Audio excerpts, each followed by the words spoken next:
అపోస్తలుల కార్యములు 26వ అధ్యాయము. అగ్రిప్ప పౌలును చూచి, నీ పక్షమును చెప్పుకొనుటకు నీకు సెలవైనదనెను. అప్పుడు పౌలు చేయి చాచి ఈలాగు సమాధానము చెప్పసాగెను. అగ్రిప్ప రాజా, తమరు యూదులలో ఉండు సమస్తమైన ఆచారములను వివాదములను విశేషముగా ఎరిగినవారు గనుక యూదులు నా మీద మోపిన నేరములన్నిటిని గూర్చి నేడు తమరి ఎదుట సమాధానము చెప్పుకొనపోవచ్చున్నందుకు నేను ధన్యుడనని ఎనుకొనుచున్నాను. తాల్మితో నా మనవి వినవలెనని వేడుకొనుచున్నాను. మొదటి నుండి యెరూషలేములో నా జనము మధ్యను బాల్యము నుండి నేను బ్రతికిన బ్రతుకు ఏలాటిదో యూదులందరూ ఎరుగుదురు. వారు మొదటి నుండి నన్ను ఎరిగినవారు గనుక సాక్ష్యమిచ్చుటకు వారికిష్టమైతే నేను మన మతములోని బహునిష్టగల తెగను అనుసరించి పరిసయ్యుడనుగా ప్రవర్తించినట్లు చెప్పగలరు. ఇప్పుడైతే దేవుడు మన పితరులకు చేసిన వాగ్దానము విషయమైన నిరీక్షణను గూర్చి నేను విమర్శింపబడుటకు నిలిచియున్నాను.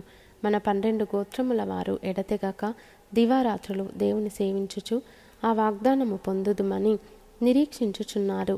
ఓ రాజా, ఈ నిరీక్షణ విషయమే యూదులు నా మీద నేరము మోపి ఉన్నారు. దేవుడు మృతులను లేపునన్న సంగతి నమ్మతగనిదని మీరేలా ఎంచుచున్నారు? నజరేయుడైన యేసు నామమునకు విరోధముగా అనేక కార్యములు చేయవలెనని నేను అనుకొంటిని. యెరూషలేములో నేను అలాగూ చేసి తిని. నేను ప్రధాన యాజకుల వలన అధికారము పొంది పరిశుద్ధులను అనేకులను చెరసాలలో వేసి వారిని చంపినప్పుడు సమ్మతించి తిని. అనేక పర్యాయములు సమాజ మందిరములన్నిటిలో వారిని దండించి వారు దేవదూషణ చేయునట్లు బలవంత పెట్ట చూచి తిని. మరియు వారి మీద మిక్కిలి క్రోధము గలవాడనై ఇతర పట్టణములకును వెళ్ళి వారిని హింసించుచుంటిని.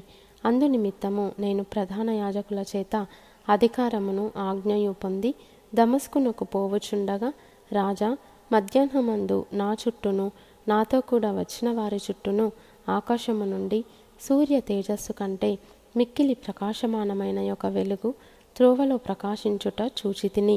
మేమందరమును నేలపడినప్పుడు, సౌలా, సౌలా, నన్నెందుకు హింసించుచున్నావు?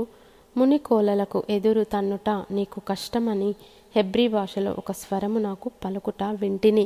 అప్పుడు నేను, ప్రభువా, నీవు ఎవడవని అడుగగా, ప్రభువు నేను, నీవు హింసించుచున్న యేసును. నీవు నన్ను చూచియున్న సంగతిని గూర్చియు నేను నీకు కనబడబోవు సంగతిని గూర్చియు నిన్ను పరిచారకునిగాను సాక్షినిగాను నియమించుటకై కనబడియున్నాను. నీవు లేచి నీ పాదములు మోపి నిలువుము. నేను ఈ ప్రజల వలనను అన్యజనుల వలనను హాని కలగకుండా నిన్ను కాపాడెదను. వారు చీకటిలో నుండి వెలుగులోనికిని, సాతాను అధికారము నుండి దేవుని వైపుకును తిరిగి నా యందలి విశ్వాసము చేత పాపక్షమాపణను పరిశుద్ధపరచబడిన వారిలో స్వాస్థ్యమును పొందునట్లు వారి కన్నులు తెరచుటకై నేను నిన్ను వారి యొద్దకు పంపెదనని చెప్పెను. కాబట్టి అగ్రిప్పరాజా, ఆకాశము నుండి కలిగిన ఆ దర్శనమునకు నేను అవిధేయుడను కాక మొదట దమస్కులోని వారికిని, యెరూషలేములోను యూదయ దేశమంతటను తరువాత అన్యజనులకును వారు మారుమనస్సు పొంది దేవుని తట్టు తిరిగి మారుమనస్సునకు తగిన క్రియలు చేయవలెనని ప్రకటించుచుంటిని. ఈ హేతువు చేత యూదులు దేవాలయంలో నన్ను పట్టుకొని చంపుటకు ప్రయత్నము చేసిరి. అయినను నేను దేవుని వలననైనా సహాయము పొంది నేటి వరకు నిలిచియుంటిని. క్రీస్తు శ్రమపడి మృతుల పునరుత్థానము పొందువారిలో మొదటివాడగుట చేత ఈ ప్రజలకును అన్యజనులకును వెలుగు ప్రచురింపబోవునని ప్రవక్తలను మోషేయు ముందుగా చెప్పినవి కాక మరి ఏమీయో చెప్పక అల్పులకును ఘనులకును సాక్ష్యమిచ్చుచుంటిని. అతడు ఈలాగు సమాధానము చెప్పుకొనుచుండగా, ఫేస్తు, పౌలా, నీవు వెర్రివాడవు, అతి విద్య వలన నీకు వెర్రి పట్టినదని గొప్ప శబ్దముతో చెప్పెను. అందుకు పౌలు ఇట్లనెను, మహాఘనత వహించిన ఫేస్తు, నేను వెర్రివాడను కానుగాని సత్యమును స్వస్థబుద్ధియు గల మాటలని చెప్పుచున్నాను. రాజు ఈ సంగతులెరుగును గనుక అతని ఎదుట నేను ధైర్యముగా మాటలాడుచున్నాను. వాటిలో ఒకటియు అతనికి మరుగై ఉండలేదని రూఢిగా నమ్ముచున్నాను.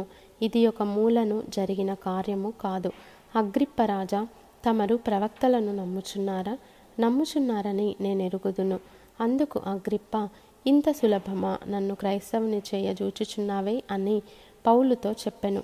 అందుకు పౌలు, సులభముగానో దుర్లభముగానో తమరు మాత్రము కాదు, నేడు నా మాట విను వారందరూ ఈ బంధకములు తప్ప నా వలె ఉండునట్లు దేవుడు అనుగ్రహించుగాక అనెను. అంతటా రాజును అధిపతియు బెర్నికేయు వారితో కూడా కూర్చుండిన వారును లేచి అవతలకు పోయి, ఈ మనుష్యుడు మరణమునకైనను బంధకములకైనను తగినదేమియూ చేయలేదని తమలో తాము మాటలాడుకొనిరి. అందుకు అగ్రిప్ప, ఈ మనుష్యుడు కైసరి ఎదుట చెప్పుకొందునని అన్నని ఎడల ఇతనిని విడుదల చేయవచ్చునని ఫేస్తుతో చెప్పెను.